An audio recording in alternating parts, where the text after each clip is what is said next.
உன்னுடைய கண்கள் இருக்கே, கண்கள் எதனால் ஆனதுன்னா கருணை என்னும் கண்ணா. இந்த வர்ணனை பாருங்க, ஒவ்வொன்றும் இதனால் ஆனதுங்கிறோம். இப்போ இந்த மைக்கோட ஸ்டாண்ட் எடுத்துட்டா இது ஸ்டீலால் ஆனது அப்படின்னு சொல்லிடுவா. இந்த மேடை எடுத்துட்டா இது மார்பிளால் ஆனதும்பா.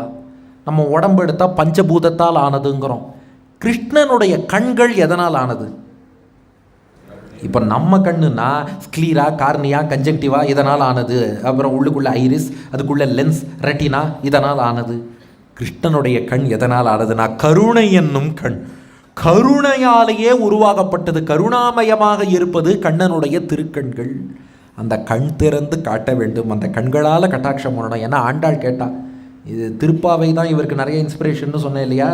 திங்களும் ஆதித்யனும் எழுந்தாற்போல் அங்கண் இரண்டும் கொண்டு எங்கள் மேல் நோக்குதியேல் எங்கள் மேல் சாபம் எழுந்தேலோர் எம்பாவாய். அந்த கண் திறந்து கட்டாட்சிக்கணும். பெருமாள் திருமேனி அவயவங்கள்லேயே அவர் கண்கள் தான் ரொம்ப சிறப்பானதான். ஒரு தடவை பெருமாளுடைய திருவடிகள், திருக்கரங்கள், திருக்கண்கள் மூணுக்கும் போட்டியாம், யார் பெரியவர். திருவடி பெருசா, கை பெருசா, கண்ணு பெருசா? திருவடி சொன்னது நான் தான் பெரியவன், எல்லாரும் என்கிட்ட தான் சரணாகதி பண்ணுறான். கை சொல்லித்து அந்த திருவடியில் சரணாகதி பண்ணு காமிச்சதே நான் தான், நான் இப்படி காமிச்சதுனால தானே சரணாகதி பண்ணான்னுது. கடைசியாக பெருமாள் தீர்ப்பு சொன்னாராம், இல்லை கண்ணு தான் வசதி. இந்த கண் கட்டாட்சம் பண்ணதுனால தான் அந்த கையையே அவன் பார்த்தான். இந்த கண் கட்டாட்சம் பண்ணதுனால தான் திருவடியிலேயே சரணாகதி பண்ணான். இந்த கண்ணு மட்டும் கட்டாட்சம் பண்ணாமல் இருந்திருந்ததுன்னா அவன் எப்போவோ டிஃபன் சாப்பிட்டு டீ குடித்து டிவி பார்த்து இவ்வளோதான் வாழ்க்கைன்னு போயிருப்பான்.